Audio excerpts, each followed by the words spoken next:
Chemical students, rational analysis में एक चीज अंडरस्टैंडिंग की थी, एक चीज की, वो था coefficient of correlation.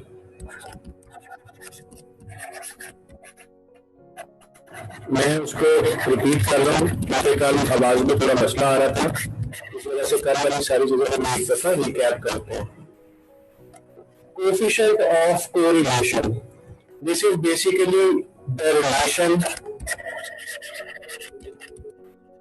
between independent variable and dependent variable.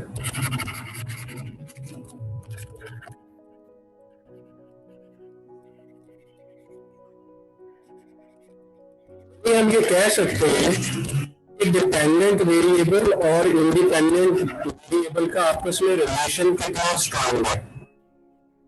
हमने कल बात की थी कि ये रिलेशनशिप है, रिलेशनशिप की वैल्यू -1 से मैक्सिमम +1 तक बढ़ सकती है। ना ये +1 से बढ़ सकती है, ना ये -1 से बढ़ सकती है। तो ये इसका वैल्यू अगर +1 है तो +1 का क्या मतलब बनता है, अंडरस्टैंड किया था।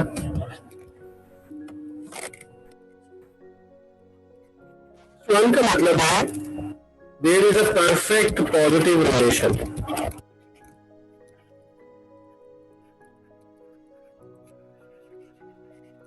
डिपेंडेंट और इंडिपेंडेंट वेरिएबल्स हैं, दोनों परफेक्ट पॉजिटिव रिलेशन है।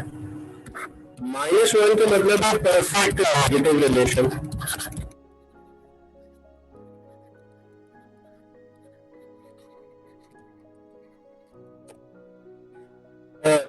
जीरो का मतलब है नो रिलेशन। जो डाटा दिया गया है अगर आंसर उसमें 0 आ जाए तो उसका मतलब होगा कि इंडिपेंडेंट और डिपेंडेंट वेरिएबल में आपस में कोई रिलेशन नहीं है।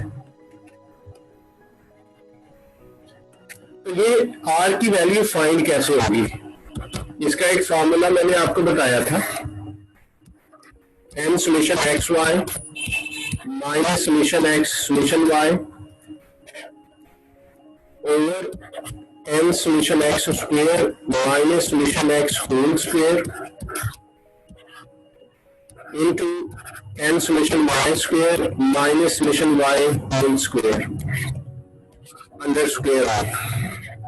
तो जब हम दिए हुए डाटा में से इन फिगर्स को फाइंड आउट करके R की वैल्यू निकालेंगे तो वो R की वैल्यू किसी भी डाटा में -1 से +1 तक हो सकती है। ना 1 से बड़ा आंसर आएगा प्लस में, ना ही माइनस में 1 से बड़ा आंसर आएगा। तो अगर आपका आंसर 1 से बड़ा आ गया तो इट मींस आपने गलत कैलकुलेशन की है, आपको अपनी कैलकुलेशंस को दोबारा चेक करना है। तो इसका आंसर कभी भी 1 से बड़ा नहीं आता, ना माइनस में ना प्लस में। नॉर्मली इसका आंसर 0.9, 0.92, 0.8, 0.7 कुछ भी हो सकता है इस दी हुई रेंज के अंदर अंदर। तो जितना आंसर 1 के करीब होगा, बेशक पॉजिटिव में या नेगेटिव में, रिलेशनशिप डिपेंडेंट और इंडिपेंडेंट का उतना ही स्ट्रॉन्ग होगा। एक और चीज कल पढ़ी थी, उसका नाम था कोफिशिएंट ऑफ डिटरमिनेशन।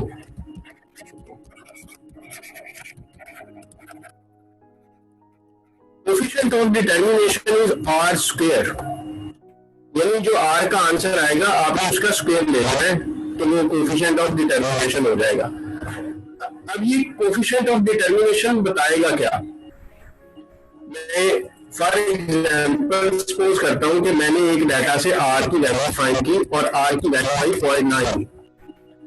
अब अगर मुझे R स्क्वायर फाइंड करना है तो मुझे 0.9 का स्क्वायर लेना है। 0.9 के स्क्वायर का मतलब है 0.81। अब 0.81 को हम 81% भी कह सकते हैं। अब जो 81% है वो 81% क्या बताता है? Coefficient of determination describes percentage change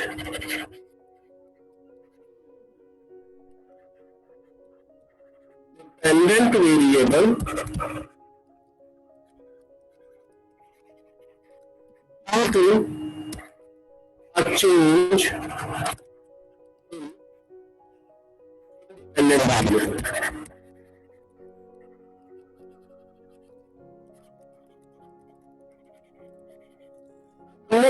normally example में ऐसे लिया होता है कि हमने यूनिट्स को इंडिपेंडेंट कहा होता है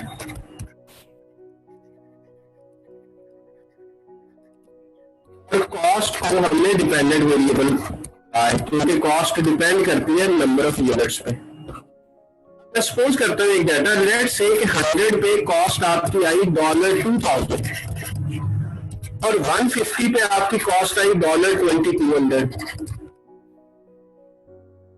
2000 से 200 क्यों, 2200 क्यों भाई? अगर इसका आर स्क्वायर 81% है तो इसका मतलब है कि ये 2000 से बढ़ के जो 2200 हुई है उसमें उसकी क्या रीजन है? 81% of change in cost into change in activity level, change in units. इस तरीके से हम इसकी इंटरप्रिटेशन करेंगे। मैंने सपोज किया कि अगर आर स्क्वायर का आंसर 81% है तो 81% का मतलब है coefficient of determination describes the percentage change in dependent variable due to a change in independent variable.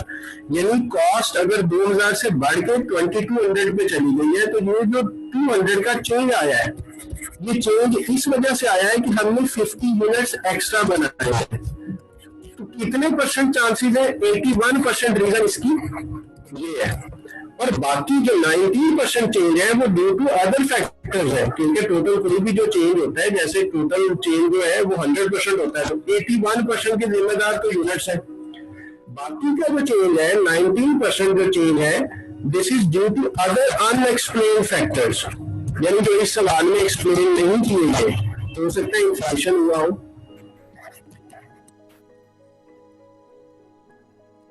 Inflation. इसका एमसीक्यू कैसे आएगा?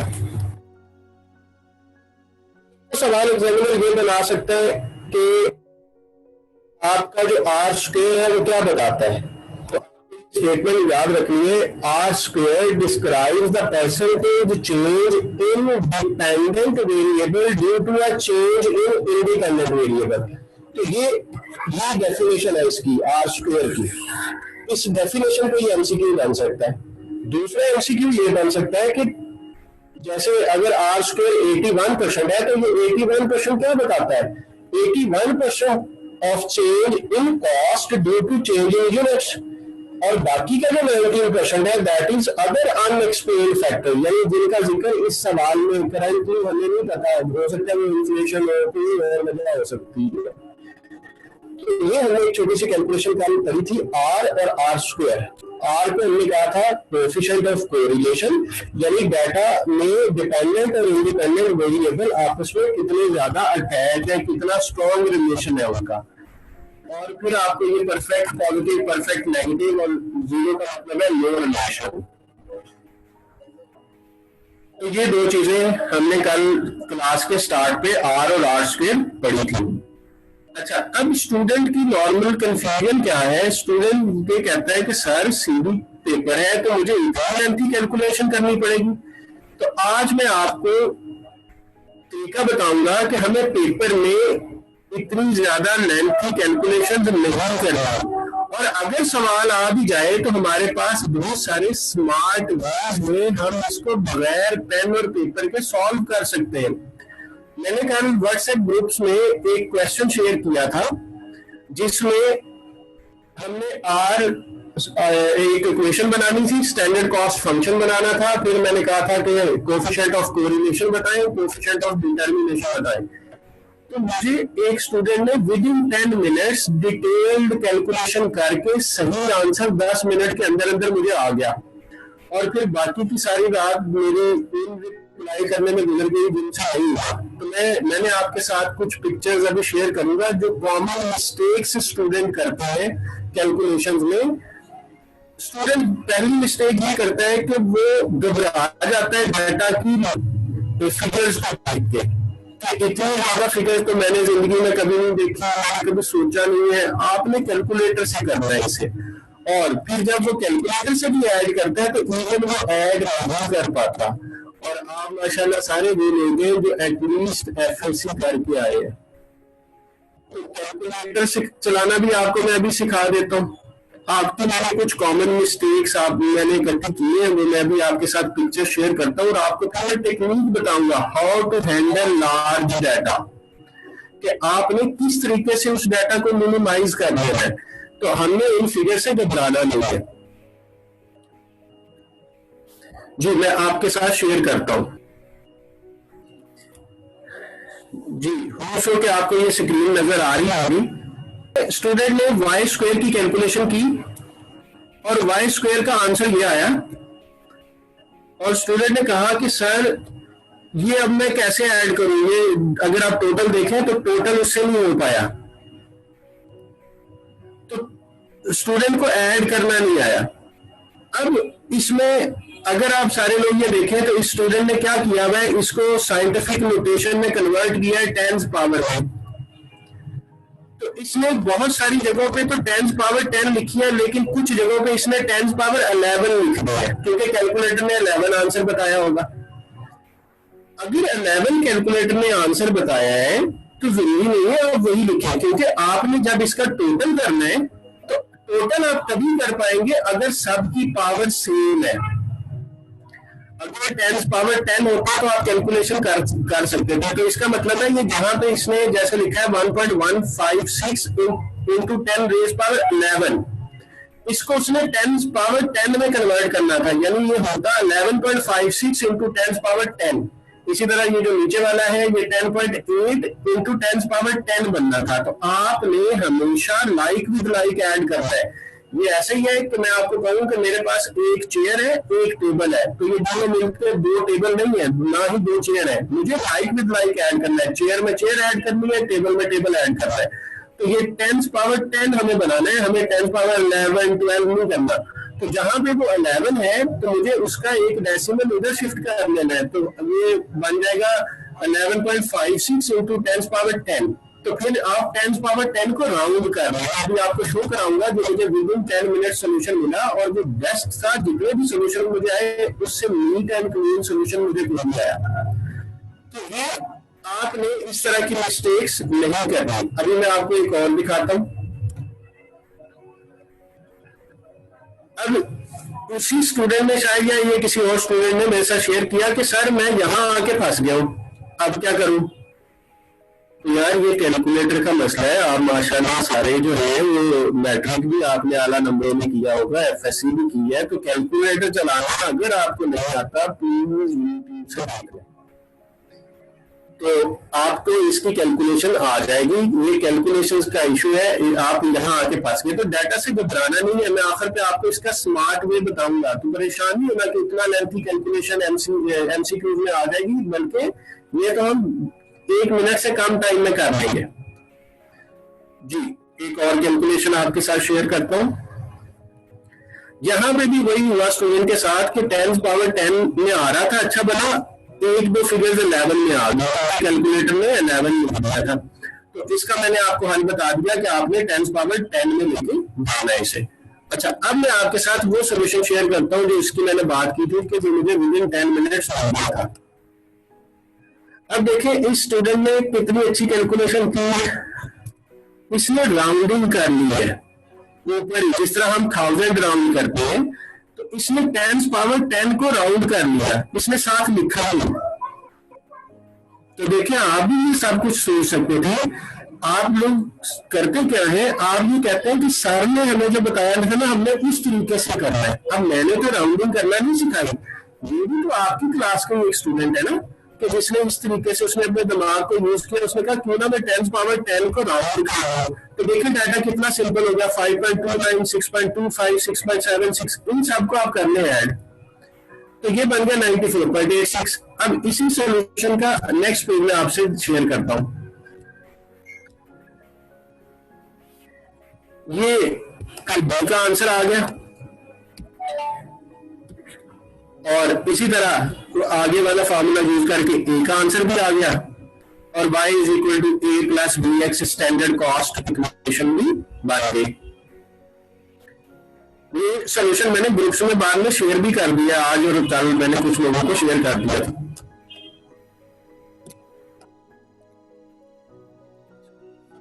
इसके जो बाकी पार्ट है आर का आंसर आया बिल्कुल ठीक, इसका 0.98 और फिर आर स्क्वायर 96.28%। तो देखो बेटा ये भी आपकी क्लास का ही एक स्टूडेंट है, तो डाटा को देख के घबराना नहीं है। इसने बड़े अच्छे तरीके से कैलकुलेशन किया है और ये विद इन 10 मिनट सोल्यूशन आया था। इसमें ये भी नहीं है कि शायद पहले गलतियां हो और उसके बाद उसने नीट एंड क्लीन करके भेजा है। तो आप लोगों को भी इतना परफेक्ट होना चाहिए जो बेसिक कैलकुलेशंस है। अच्छा ये तो था, अगर ये रिटन पेपर होता तो इसके 10 मार्क्स होते थे, काम के हिसाब से ही नंबर होते हैं, तो ये 10 मार्क्स होते थे रिटन पे।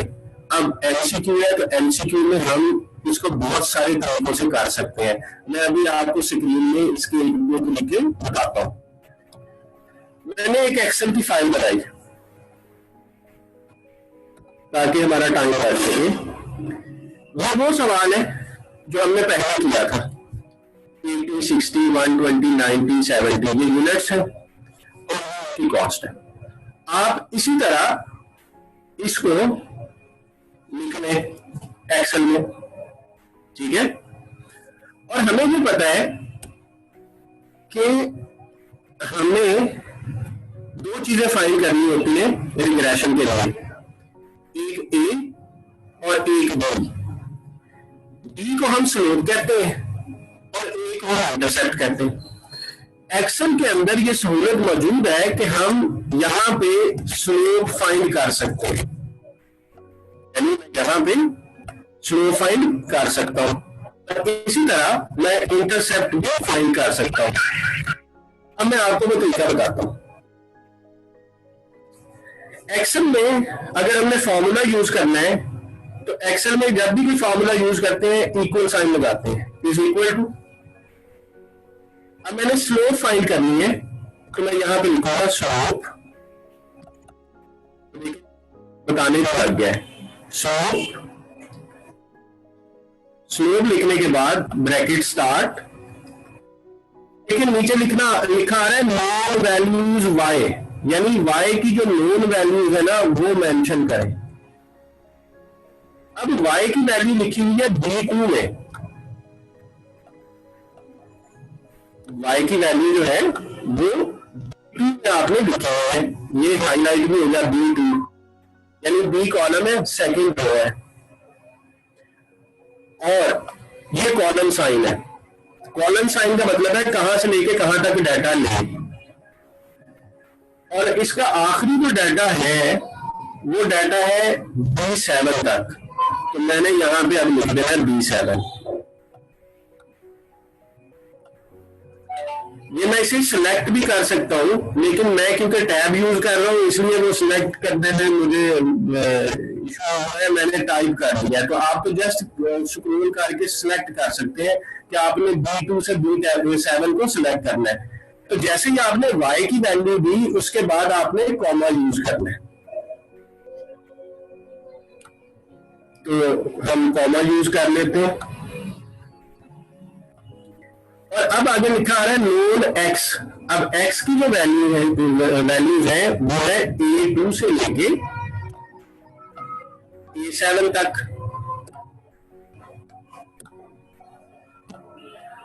और फिर हमने ब्रैकेट को क्लोज कर देना। तो ये देखेंगे ये स्लोप आ गई 5000। आपको याद होगा कि वही सवाल है जिसको हमने क्लास में किया था, तो 5 आंसर आया था लेकिन 1000 राउंड थे तो इसलिए 5000 मैंने करा दिया था। तो ये स्लोप का आंसर कितनी जल्दी आ गया। ये तो मैंने टैब पे कर रहा हूं, जब आप कंप्यूटर पे लैपटॉप पे कर रहे होंगे तो आपका टाइम बच जाएगा। तो ये स्लोप इस तरीके से फाइंड हो सकती है। इसी तरह इक्वल टू इंटरसेप्ट लिखा आ भी रहा है। अगेन इंटरसेप्ट के बाद ब्रैकेट स्टार्ट करनी है। Known values of y D2 colon B7 या रेंज के लिए कॉलन जो है वो रेंज को स्पेसिफाई कर देता है कि तुमने यहां से लेके यहां तक जाना है। देन कॉमा, फिर x की वैल्यू, तो x है A2 से लेके A7 तक, A2 colon A7 bracket close enter. 300,000 ए आ गया आपका। तो आपको याद होगा ये क्लास में हमने सॉल्व किया था, तो हमने 300,000 इसकी ए फाइंड की थी, स्लोप फाइंड की थी। तो ये एक तरीका मैंने आपको बता दिया। इसी तरह हम चाहते तो हम इस डाटा को सिलेक्ट करते, और इस डाटा को सिलेक्ट करके ग्राफ भी इंसर्ट करके आंसर इसका ले सकते थे। लेकिन आपको क्योंकि ये करके नहीं दिखाना, इसलिए मैं इस ट्रेनिंग में ज्यादा डेप्थ में नहीं जा रहा। मैंने आपको एक सिंपल सा रूल बता दिया कि जितना मर्जी डाटा आ जाए लेंथी, आपके पास एक्सेल मौजूद है, आप उसको कर लें। अब पेपर में एक्सेल की सहूलत नहीं होगी, ये तो घर में प्रैक्टिस के लिए ठीक है कि आपको पता चल गया कि आपका आंसर सही है या नहीं। एक्सेल पेपर में एक्सेल की सहूलत नहीं है आपके पास साइंटिफिक कैलकुलेटर है। आप उसको साइंटिफिक कैलकुलेटर से भी कर सकते हैं। मैं आपके साथ वो लिंक शेयर करता हूँ। मैंने ये पेज 1 पेज आपके लिए बनाया है, मैं आज गूगल क्लासरूम में भी अपलोड कर दूंगा। आप लोगों के व्हाट्सएप ग्रुप्स जो मैंने सिटी वाइज बनाए हुए हैं, मैं उनमें भी शेयर कर दूंगा, और आपने इन वीडियोस को देखना है। As fundamentals of cost and management accounting paper is a computer-based exam, you should know how to waste too much time in lengthy calculations. So be smart and study smart. I am sharing a few links for commonly used scientific calculators to find values of all variables of regression analysis using different scientific calculators. क्योंकि मुझे नहीं पता कि आपके पास कौन सा calculator है, तो मैंने 2-3 लिंक शेयर कर दिया। आपने इस लिंक पे क्लिक करना है। जैसे ही आप इस लिंक पे क्लिक करेंगे वो आपको यूट्यूब की वीडियो पे ले जाएगा। वहां पे जाके आप अपने कैलकुलेटर की शक्ल के मुताबिक वीडियो देखना, वो आपको तरीका बता देगा कि वैल्यू कैसे एंटर करनी है उस कैलकुलेटर में, का आंसर कैसे फाइंड होगा, आर का आंसर कैसे फाइंड होगा। तो आप with in 1 minute data enter करने में बस टाइम लगना है, आंसर तो आपको फौरन कैलकुलेटर में खुद ही निकाल देने हैं। तो हमें एमसीक्यू पेपर में यही बताना होता है कि रिग्रेशन को यूज करके बताइए फिक्स्ड कॉस्ट कितना है, तो हमारा मसला हल हो गया। हमें कोई फार्मूला याद रखने की जरूरत नहीं है, कोई लेंथी कैलकुलेशन परफॉर्म करने की जरूरत नहीं है। तो ए भी निकल आएगा, बी भी निकल आएगा, आर भी निकल आएगा। ये डॉक्यूमेंट आपको मैं आज दूंगा, तो आप वैसे भी सर्च कर सकते हैं, लेकिन मैंने स्पेसिफाई करके लिंक्स भी कॉपी करके आपको भेज दिए हैं। तो ये इस तरीके से आपने करना है, परेशान होने की जरूरत नहीं है कि हम इतना लेंथी सवाल कैसे हल करेंगे, किस तरीके से होगा। तो ये आज के बाद आपको इस क्वेश्चन को करने में मजा आएगा इंशाल्लाह। तो ये हमने कल पढ़ा था। अब मुझे आप स्पेसिफिकली आज जो मैंने आपको ये चीजें बताई हैं, सिर्फ इनके बारे में यस नो में बता दें कि समझ आ गया है तो यस भेजिए मुझे मैसेज में, अदरवाइज हम अगली बात पे चलते हैं जो हमने पढ़ा था।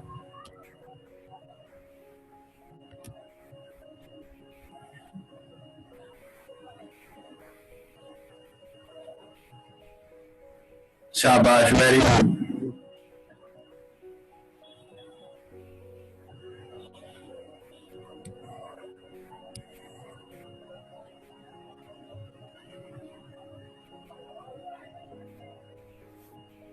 जी मैंने बेटा ध्यान से सुना, मैंने कहा है कि मैं गूगल क्लासरूम भी रख दूंगा। फ्यूचर टेंस की बात हो रही है, मैं आज रख दूंगा इंशाल्लाह, और आपके व्हाट्सएप में भी शेयर हो जाएगी। तो आपको दिख रहे हैं, ये आपको हो जाएगा, ये आप लोगों के लिए बनाया। ही हमने कल काम किया था, और आज माशाल्लाह सारे स्टूडेंट्स कह रहे हैं कि उन्हें समझ आ गई है। अब हम इसके बाद अगली बात करते हैं जो हमने कल की।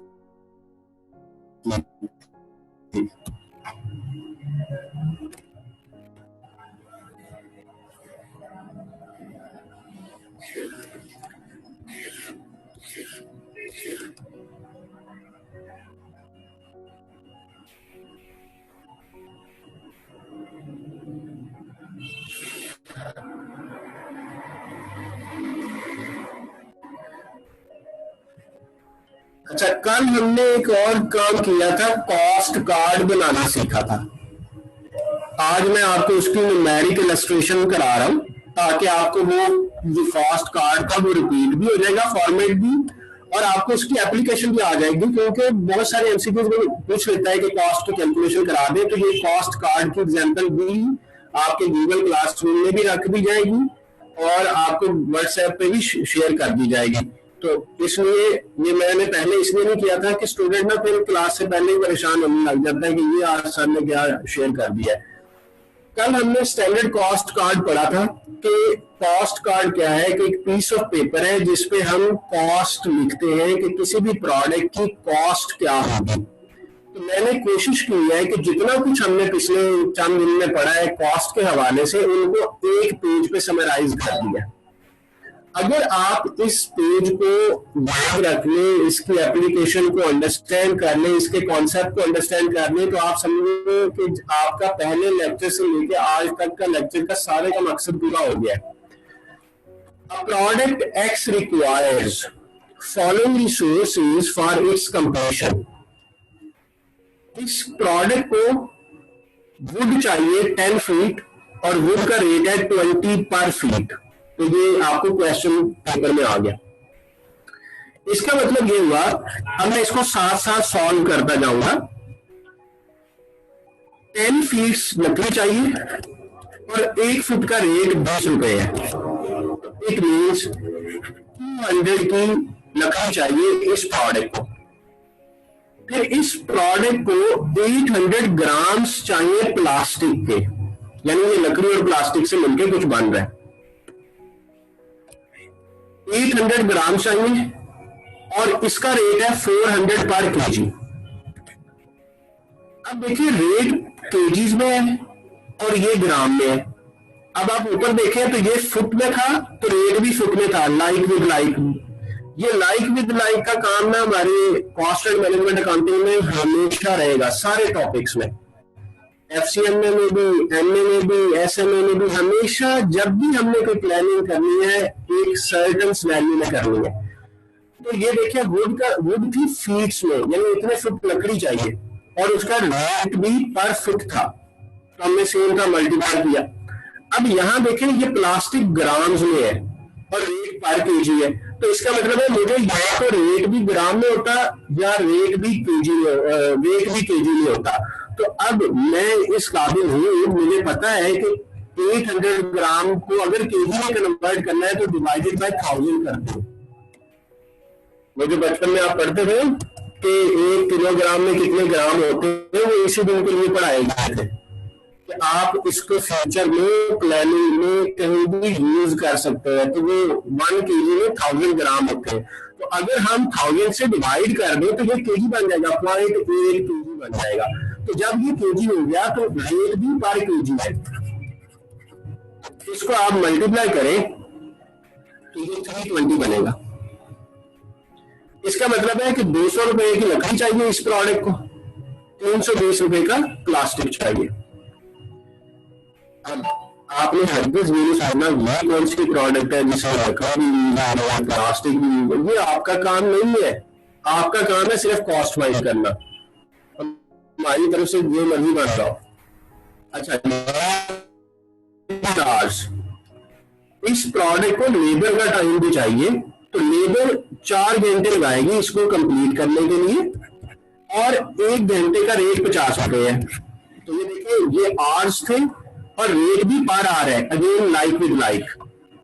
यहां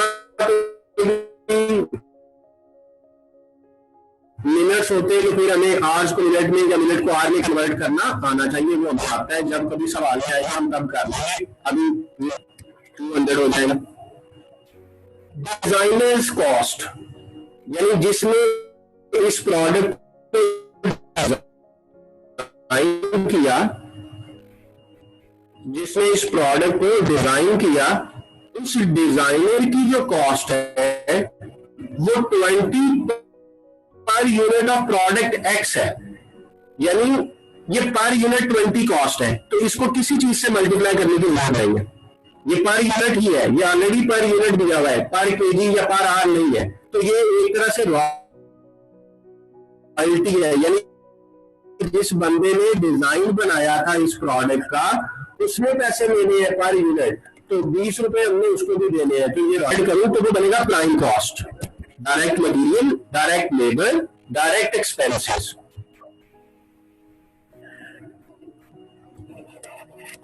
तो डायरेक्ट मटेरियल इस प्रोडक्ट में दो है, प्लास्टिक भी, तो अगर हम इनको ऐड करें तो ये प्राइम कॉस्ट का आंसर आ जाएगा कि इस प्रोडक्ट पे प्राइम कॉस्ट इतनी लगेगी एक यूनिट, ये एक यूनिट का डाटा है, तो ये 740 बन गया। वेरिएबल प्रोडक्शन ओवरहेड्स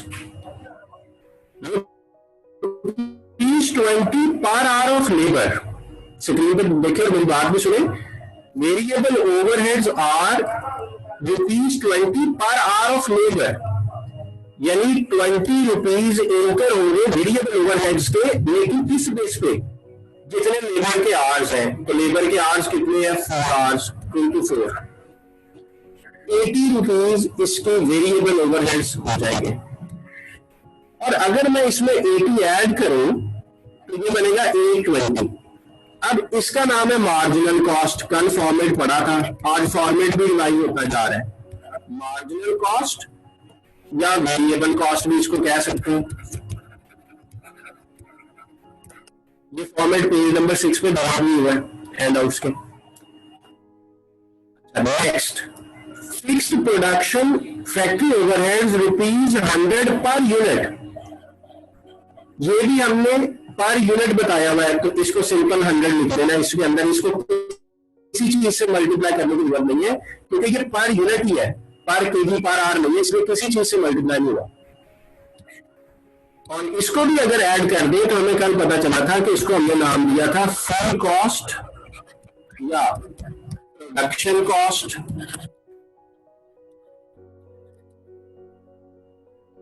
और इसका एक और नाम भी होता है अब्जॉर्प्शन कॉस्ट।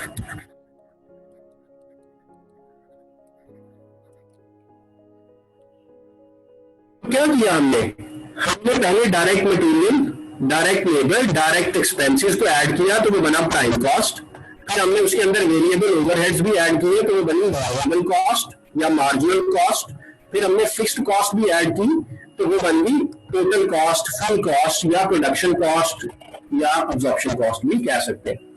फिर ये तो थी प्रोडक्शन से रिलेटेड, यानी जब हमने यूनिट बनाना है तो हमने फंक्शनल क्लासिफिकेशन पढ़ी थी ना कि फंक्शनल में प्रोडक्शन भी आती है, नॉन प्रोडक्शन में, तो ये जो सारा हमने यहां तक काम किया है ना, ये सारी की सारी आपकी प्रोडक्शन कॉस्ट है, यानी मैन्युफैक्चरिंग की कॉस्ट। अब फैक्ट्री के नॉन प्रोडक्शन एक्सपेंसेस भी होते हैं, like admin cost, selling cost, finance cost, बहुत सारी कॉस्ट है, तो इनको भी देखते हैं। तो इसी सवाल में मैंने बता दी selling cost is 50 per unit, again ये पर यूनिट ही है तो जस्ट 50 लिख देंगे। Admin cost are also 60 per unit, तो ये पर यूनिट है। Marketing cost is 20 per unit, ये भी। तो इसका मतलब है कि अगर मैं 920 में बहुत सारी चीजें भी ऐड कर दूं तो ये बन जाएगी इस प्रोडक्ट की टोटल कॉस्ट। आई रिपीट, क्या बनेगा? प्रोडक्शन और नॉन प्रोडक्शन, जो तीनों चीजें हैं ये नॉन प्रोडक्शन कॉस्ट है। हमने फंक्शनल क्लासिफिकेशन में पढ़ा हुआ था कि नॉन प्रोडक्शन कॉस्ट वो होती है जो प्रोडक्शन के अलावा है, सेलिंग, एडमिन, मार्केटिंग, फाइनेंस, इस तरह की सारी। ये आपका कितना हो जाएगा जी? 1050। तो ये आपकी टोटल कॉस्ट पर यूनिट है, टोटल कॉस्ट पर यूनिट, यानी एक यूनिट ऑफ एक्स जो है उस पे टोटल खर्चे इस कंपनी के कितने हैं एक यूनिट पे, पर यूनिट। अच्छा, अब हमें करना क्या था इस सवाल से, हमसे कुछ मासूम रिक्वायरमेंट्स पूछी थी। प्राइम कॉस्ट बताएं, तो प्राइम कॉस्ट मैं निकाल चुका हूं, 740 आंसर आ गया जी प्राइम कॉस्ट का। दूसरा, मार्जिनल कॉस्ट बताएं, तो मार्जिनल कॉस्ट का आंसर 820 आ गया। फुल प्रोडक्शन कॉस्ट, तो फुल प्रोडक्शन कॉस्ट जो है वो 920 आ गई। फुल कॉस्ट पर यूनिट वो 1050 आ गई। तो देखें, हमने सवाल पढ़ा, अगर हमारा कॉन्सेप्ट सही है, हमने इस कॉन्सेप्ट को अप्लाई किया, तो हमने 4 रिक्वायरमेंट सवाल पढ़ते पढ़ते हल करनी थी। एमसीक्यू में अगर ये सारा स्टेप हो सकता है ना कराए, हो सकता है सिर्फ प्राइम कॉस्ट पूछ लेता, इतना डाटा लेके प्राइम कॉस्ट पूछ लेता, तो सिर्फ 740 तक कैलकुलेट करना था। मार्जिनल कॉस्ट पर यूनिट पूछ लेता तो 820 तक सॉल्व करना था, और फुल प्रोडक्शन कॉस्ट पूछता तो 920 तक सॉल्व करना था। और अगर फुल कॉस्ट पर यूनिट कहा है डी पार्ट तक, तो जितना हमने काम किया यहां तक ये करना है। अभी इसके आगे भी कुछ चीजें हैं। अगली चीज कहता है सेल प्राइस फाइंड करें। अब मैं आपको सेल प्राइस फाइंड करने का तरीका बताता हूं। कोई भी ऑर्गेनाइजेशन, आप सबको पता है कि कॉस्ट पे चीजें बेचती, हमेशा कॉस्ट में कुछ मुनाफा लिया जाता है, तो फिर सेल प्राइस बढ़ता है। इट मीन्स कि जो सेल प्राइस होगी वो हमेशा किस चीज के बराबर हुआ करेगी, जो आपकी कॉस्ट आई है उसके अंदर प्रॉफिट ऐड करना है।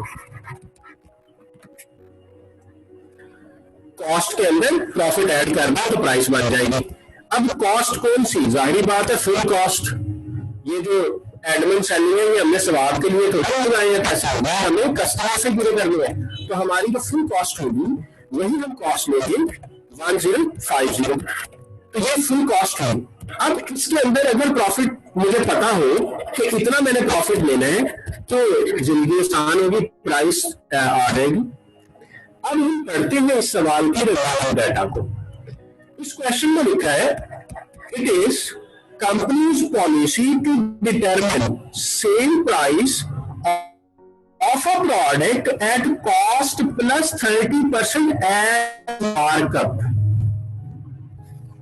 यानी हमें प्रॉफिट लेना है 30% मार्कअप। अब जिन लोगों ने फंडामेंटल ऑफ फाइनेंशियल अकाउंटिंग पढ़ी है उन्होंने ये वाले काम मार्कअप मार्जिन जो है ये ऑलरेडी वहां पढ़ा है, लेकिन कुछ लोग जो है वो हमारे साथ पढ़े आईसीएमए में, हो सकता है उनको याद ना हो कि उन्होंने पहले ग्रेजुएशन में ये कॉन्सेप्ट पढ़ा है, तो मैं उनका रिपीट कर रहा हूँ। मार्कअप का मतलब है, मार्कअप होगा प्रॉफिट ही है एज परसेंटेज ऑफ कॉस्ट। जैसे इस सवाल में लिखा है परसेंट मार्कअप, अब इसका क्या मतलब है, इसका मतलब है इस लाइन को ट्रांसलेट करना है 30% ऑफ कॉस्ट, तो कॉस्ट है 1050, इसका 30% आपने लेना है। 30% जो होगा 1050 का वो आपका प्रॉफिट है,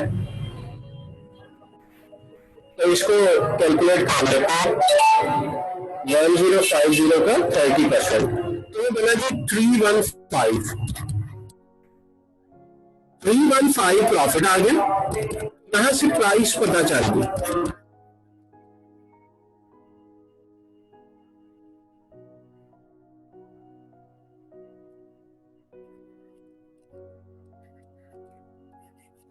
ये हमने ई पार्ट सेल प्राइस भी कैलकुलेट कर ली। मैं इसको रिपीट करता हूँ, जिनको कोई थोड़ा कंफ्यूजन रह गई है वो ध्यान से सुने। हमेशा कोई भी कंपनी जब कोई चीज बेचती है तो वो कॉस्ट प्लस प्रॉफिट पे बेचती है, कॉस्ट पे सेल नहीं किया जाता बाद में। तो जो प्रॉफिट है, profit as a percentage of markup. Markup का मतलब है कि प्रॉफिट होगा परसेंटेज ऑफ कॉस्ट, तो फिर हमने जितनी कॉस्ट फाइंड की है उसका 30% लिया, वो 315 बना, तो ये मार्कअप की अमाउंट आ गई, यानी प्रॉफिट की अमाउंट आ गई, उसको हमने कॉस्ट में ऐड किया, प्राइस बन गई। अब मैं यहाँ पे ही आपको एक और कॉन्सेप्ट भी दे देता हूं जो कि यहाँ रिक्वायर्ड तो नहीं था। अगर यही वर्डिंग होती 30% मार्जिन, मार्जिन क्या है, मार्जिन भी प्रॉफिट होता है, प्रॉफिट किस चीज का होता है, as percentage of sell price, यानी जो सेल प्राइस होगी उस पर परसेंटेज अप्लाई करनी है। इसका मतलब ये हुआ कि अगर ये 30% है, ये 30% किसका लेना है, सेल प्राइस का। मैं आपको इसकी भी कैलकुलेशन कर देता हूं। इक्वेशन लिखी, sell price is equal to cost plus profit. Cost is 1050, sell price हमने फाइंड करना है, प्रॉफिट इज 30% मार्जिन, तो it means 30% of sell price, यानी सेल प्राइस का 30% रूल है हमारा मार्जिन में, मार्कअप में कॉस्ट पे था, सेल प्राइस है नहीं तो इसे एक्स कह लेते हैं, ये हो जाएगा 30% ऑफ एक्स, तो जो कि बन गया 0.30x। ये एक्स वाली रकमें एक तरफ कर लें, x minus 0.30x will be equal to 1050। जब आप इसे सॉल्व करेंगे, x में से ये लेस करेंगे तो ये कॉमन ले लिया हमने, तो यहां से ये बच गया 0.7। Simplify x is equal to 1050 divided by 0.7। x का आंसर फाइंड आउट कर लें, x कितना आ गया,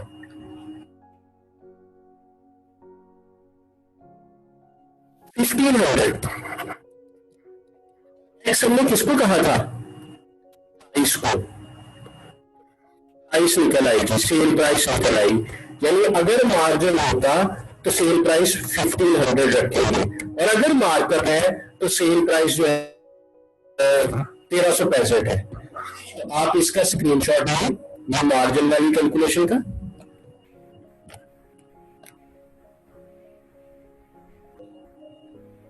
मार्जिन वाली कैलकुलेशन का स्क्रीनशॉट ले लें, बाद में से नोटबुक पे भी कीजिएगा, ये मार्कअप वाला भी स्क्रीनशॉट ले लें, और हम याद रखना है। आज के बाद मैं इतनी डिटेल से बताऊंगा क्योंकि एक बहुत बेसिक सी चीज है। अच्छा, ई पार्ट तक इसे करना है। एफ पार्ट क्या कहता है, कहते हैं टोटल ऑपरेटिंग प्रॉफिट बताइए। अब हमने प्रॉफिट की बात की तो कहते हैं टोटल ऑपरेटिंग प्रॉफिट बताइए। अब कुछ डाटा रहता भी आगे, तो मैं उस डाटा को बढ़ता हूं। Company manufactured and sold 10,000 units of a product in a month, and company also paid interest of 10,000 per month on the borrowing, यानी इसने कुछ लाया, उस पर इसने इंटरेस्ट भी दिया 10,000 रुपए का, और क्या कहते हैं टैक्स भी देना है इसने 25%। अब मैं आपको जरा नोटबुक पे इसको सॉल्व करता हूं जी।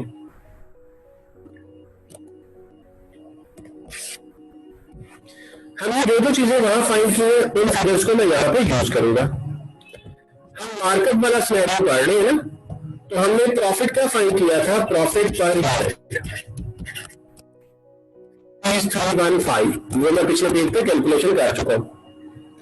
हमने कहा हमारी प्रोडक्ट जो है वो सेल होगी 1365 की, उसमें से हमारी कॉस्ट है 1050, जो मैं ब्रैकेट में लिख देता हूं, हमें 315 का एक यूनिट के पीछे मुनाफा होगा। अब इस कंपनी ने टोटल यूनिट्स कितने बेचे, इट वाज 10,000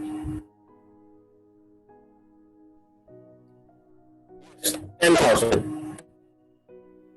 तो कंपनी ने 10,000 यूनिट्स बेचे। अगर मैं इसको मल्टीप्लाई कर दूं नंबर ऑफ यूनिट्स के साथ तो क्या आ जाएगा टोटल प्रॉफिट। टोटल प्रॉफिट कितना बना, 10,000 से हमने मल्टीप्लाई कर देते इसको,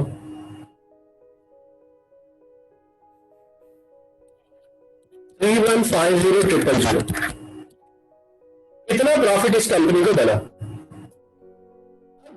प्रॉफिट में से इंटरेस्ट दे दिया और इंटरेस्ट कितना दिया, इंटरेस्ट भी एक्सपेंस होता है जी, 10,000 कुछ बोरो किया हुआ था उस पर इंटरेस्ट दिया। ये जो आंसर आया, अच्छा एक बात और देखिएगा, ये जो 3,150 ये जो टोटल प्रॉफिट है ना, इसका नाम होता है जी ऑपरेटिंग प्रॉफिट। ऑपरेटिंग प्रॉफिट, और इसका एक और नाम भी होता है बिफोर इंटरेस्ट एंड टैक्स। ये वो मुनाफा है जिसमें से अभी इंटरेस्ट भी पे नहीं हुआ और टैक्स भी पे नहीं हुआ, और इसी को ऑपरेटिंग प्रॉफिट कहते हैं। कुछ ये टर्म नहीं है PBIT, आपने अभी लिखा है profit before interest and tax. तो ये जो 3.15 मिलियन है, 31,50,000, ये आपका profit before interest and tax है। इस पैसे में से अब आपने इंटरेस्ट एक्सपेंस पे करना, तो ये बना 3,140,000। अब ये जो आंसर आया इसे कहेंगे प्रॉफिट बिफोर टैक्स।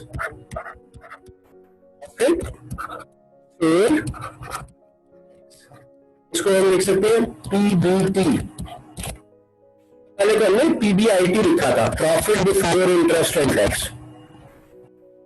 अब इस पे टैक्स भी लगेगा, और टैक्स जो है, टैक्स कितना है इस क्वेश्चन में, 25%, तो 25% टैक्स लग गया इस पे। तो ये जो रकम बची इसका 25% आपने लेना, 7,85,000। तो ये टैक्स में माइनस हुआ। जो आंसर आया इसे कहेंगे profit after interest and tax, और इसको नेट प्रॉफिट भी कहते हैं।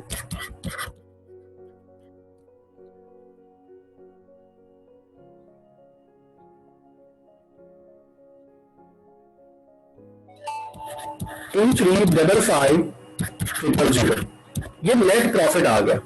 अब अगर मैं क्वेश्चन पे जाऊं तो क्वेश्चन में क्या लिखा था, ऑपरेटिंग प्रॉफिट बताए, तो ऑपरेटिंग प्रॉफिट का आंसर भी आ गया।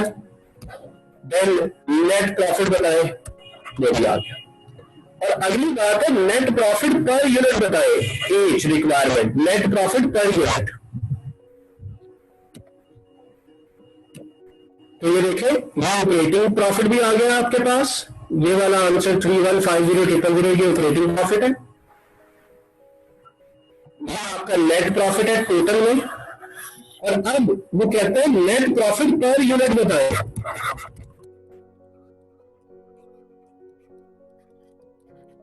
हमारे पास टोटल प्रॉफिट आ गया, टोटल नेट प्रॉफिट, इसको आप टोटल यूनिट से डिवाइड कर दो।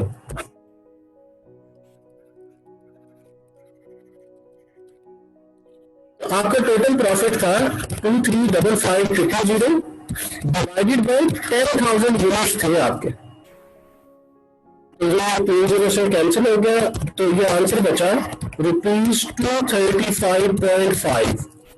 तो ये आपका पर यूनिट नेट प्रॉफिट आ गया, नेट प्रॉफिट पर यूनिट। और ऑपरेटिंग प्रॉफिट पर यूनिट कितना था, वो पर यूनिट था 315, यानी profit before interest and per unit में 315 था। तो ये आपका नेट प्रॉफिट इतना हुआ क्या कि ये वो था जो हमने अर्न किया बिफोर इंटरेस्ट एंड टैक्स, उसमें से हमने अपना इंटरेस्ट पे किया। इंटरेस्ट क्या होता है, फाइनेंस कॉस्ट, तो फाइनेंस कॉस्ट पे की, फिर हमने ऑब्लिगेशन थी, पाकिस्तान में रहते हैं तो पाकिस्तान की सहूलतें इस्तेमाल कर रहे हैं तो गवर्नमेंट ने टैक्स लेना है, तो टैक्स पे किया और फिर एट द एंड हमें नेट प्रॉफिट पर यूनिट इतना बचा। तो देखिए जितना कुछ हमने पढ़ा था पहली क्लास से लेके आज तक वो इस सारी एग्जाम्पल में सम अप हो गया। हमने पढ़ा था एलिमेंट्स क्या होते हैं, एलिमेंट्स आ गए इसमें प्राइम कॉस्ट में, फिर वो फंक्शनल का कॉन्सेप्ट था प्रोडक्शन कॉस्ट नॉन प्रोडक्शन वो आ गई, फिर प्रॉफिट था, कॉस्ट कार्ड बनाया, तो आज हमने वो कॉस्ट कार्ड बना के एग्जाम्पल भी कर ली। अब आपको मैंने पहले लेक्चर में कहा था कि आपने पेपर से पहले जो प्रैक्टिस करनी होती है ना उसमें कॉन्सेप्ट क्लियरिंग क्वेश्चन लाजमी करके जाने होते हैं, जो आखिरी रात है उसमें कॉन्सेप्ट क्लियरिंग क्वेश्चन लाजमी करके जाने हैं। तो आप इस एक क्वेश्चन को उस लिस्ट में रख लें कि आपने ये वाला सवाल वेरी बेसिक है, ये पहले टॉपिक से रिलेटेड कॉस्ट क्लासिफिकेशन से इस न्यूमेरिक को लाजमी करके जाना है। इसमें आपके सारे कॉन्सेप्ट सामने होंगे, प्राइम कॉस्ट बता दे, मार्जिनल कॉस्ट बता दे, अब्जॉर्प्शन कॉस्ट बता दे, फिर प्रॉफिट ऑपरेटिंग प्रॉफिट बता दे। तो देखिए सारे कॉन्सेप्ट इसी एक इलस्ट्रेशन के अंदर शामिल होंगे और ये भी आपको व्हाट्सएप ग्रुप में और गूगल क्लासरूम में मिल जाएगा, आपको आज अपलोड में कर दूंगा। इसमें एक आखिरी बात रह गई है, कॉस्ट कार्ड एग्जाम्पल एक रिक्वायरमेंट ROCE। ये ROCE return on capital employed है। ये हमने कल एक बात स्टार्ट की थी कि एक ऑर्गेनाइजेशन को डिफरेंट डिपार्टमेंट्स में डिवाइड कर देना based on areas of responsibility, तो उसे रिस्पॉन्सिबिलिटी अकाउंटिंग का नाम दिया था। और रिस्पॉन्सिबिलिटी अकाउंटिंग में हमने 4 हेड्स बनाए थे, revenue centre, cost centre, profit centre and investment centre. तो इन चीजों को कल मैं क्लास के स्टार्ट पे डिस्कस करूंगा, क्योंकि मैं आपकी थोड़ी गाइड करना चाहता हूँ कि रेवेन्यू सेंटर क्या होता है, आपको उसके बारे में थोड़ा सा मैं डिस्कशन करना चाहता हूँ, cost centre, profit centre, investment centre. तो फिर मैं आपको ये ROCE की कैलकुलेशन करवाऊंगा बाद में कल के लेक्चर में इंशाल्लाह। तो अभी मैं आपके क्वेश्चंस को एक नजर देख लेता हूँ। अगर आपको कोई इशू आज के लेक्चर से रिलेटेड है तो वो मुझे आप अभी चैट बॉक्स में बताएं। होप सो कि आज आपको कोई इशू नहीं हुआ होगा।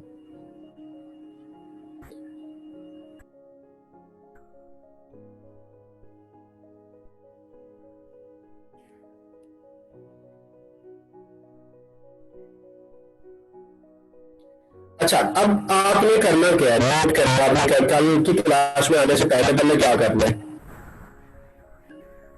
आपने ये जो 3 इलस्ट्रेशन है एक्सेल की शीट में स्क्रीनशॉट ले जरा इनका। शीट 1, ये शीट 2 का स्क्रीनशॉट ले, यही क्वेश्चन है जो कल का ग्रुप में घूम रहा है। शीट 3 का भी स्क्रीनशॉट ले लें। मैं ये वाली भी अपलोड कर दूंगा गूगल क्लासरूम में और व्हाट्सएप ग्रुप में शेयर भी कर दूंगा।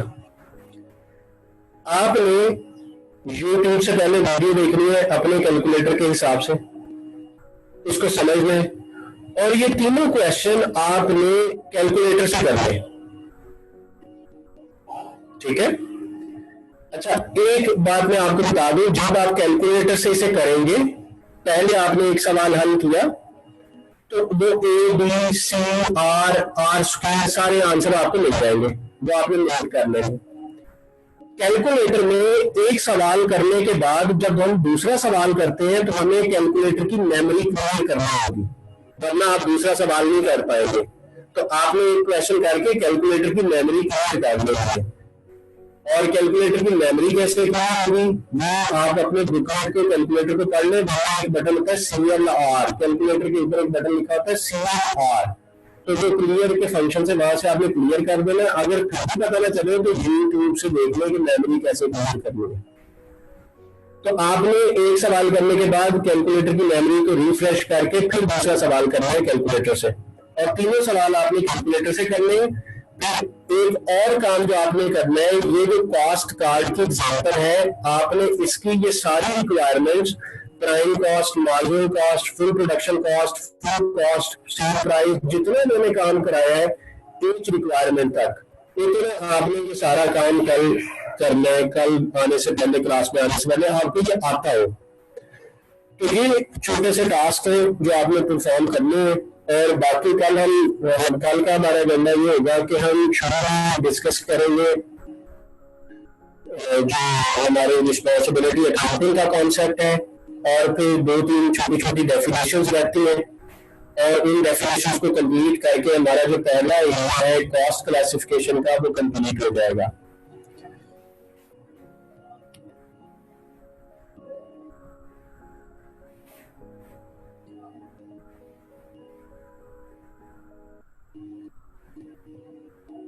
अच्छा जी, एक स्टूडेंट ने सवाल पूछा है कि ये जो कॉस्ट कार्ड है और cost of goods sold CGS, क्योंकि हो सकता है किसी किताब में सीजीएस लिखा हो या पढ़ा हो, तो सीजीएस और कॉस्ट कार्ड एक ही चीज है, बस उसमें परफॉर्मा में थोड़ा सा फर्क आता है, वो मैं बताऊंगा आपको, वो अभी उसे पेंडिंग करें। अभी आप इन चीजों को बस सीखें। सीजीएस का कॉन्सेप्ट नॉर्मली लॉन्ग क्वेश्चंस में आता है, जब ये पेपर रिटर्न होता था, जैसे कुछ लोग अगर मैथ्स वाली बुक पढ़ रहे हैं तो वो पुराने सिलेबस के हिसाब से बहुत अच्छी किताब थी, वहां पे वो सीजीएस के क्वेश्चन देता है कि कॉस्ट ऑफ गुड्स निकाले, लेकिन उसका फॉर्मेट भी ना ऐसे ही है, बस उसमें टोटल में कैलकुलेशन की जाती है। तो मैं आपको वो भी बता दूंगा, अभी मैं स्टेप बाय स्टेप लेके चलता हूँ, क्योंकि आपको पता है मैं एक ही दिन में सारी डोज नहीं देता, तो आपको स्टेप बाय स्टेप जितना बता रहे हैं उतना आपने बस अंडरस्टैंड करना है। सीजीएस भी इंशाल्लाह आपको आ जाएगी, और आप समझो कि आगे तो आ चुकी है।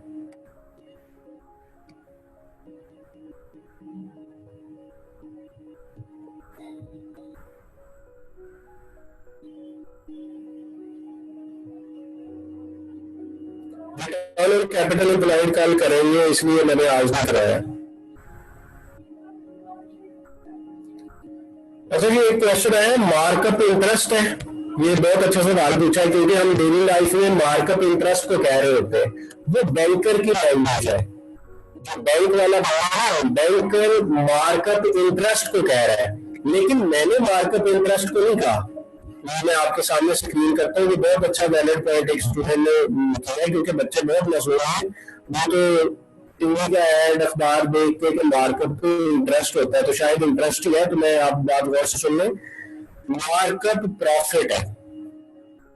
बैंक वाला इसे मार्कअप इसलिए कहता है कि बैंक ने आपको कर्जा दिया है, तो बैंक का मुनाफा है वो, लेकिन हमने अकाउंटिंग में मार्कअप प्रॉफिट को कहा है, इंटरेस्ट को नहीं कहा। हमने इंटरेस्ट को सेपरेट अकाउंट फॉर किया। अगर आप देखें तो प्रॉफिट 315 है जिसे मार्कअप का है, और इंटरेस्ट को मैं बाद में यहाँ पे लेके आया हूँ 10,000।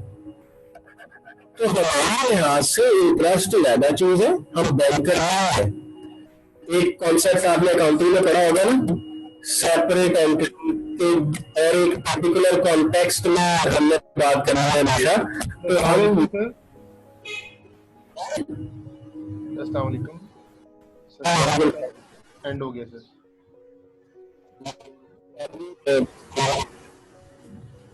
जी सर, क्लास का टाइम एंड हो गया सर जी। मैं कह रहा हूँ ठीक है सर। मार्कअप जो है, मार्कअप हमने प्रॉफिट को कहा है, हमने इंटरेस्ट को नहीं कहा, ठीक है। मार्जिन और मार्कअप दोनों प्रॉफिट हुए हैं, बस फर्क ये है कि मार्कअप में हमने परसेंटेज अप्लाई करनी होती है कॉस्ट पे, profit as a percentage of cost, और मार्जिन में हमने परसेंटेज ऑफ सेल प्राइस लिया है। और सेल प्राइस अगर नहीं है तो हमने उसे एक्स सपोज कर दिया था, और फिर हमने एक्स का 30% कैलकुलेट कर लिया।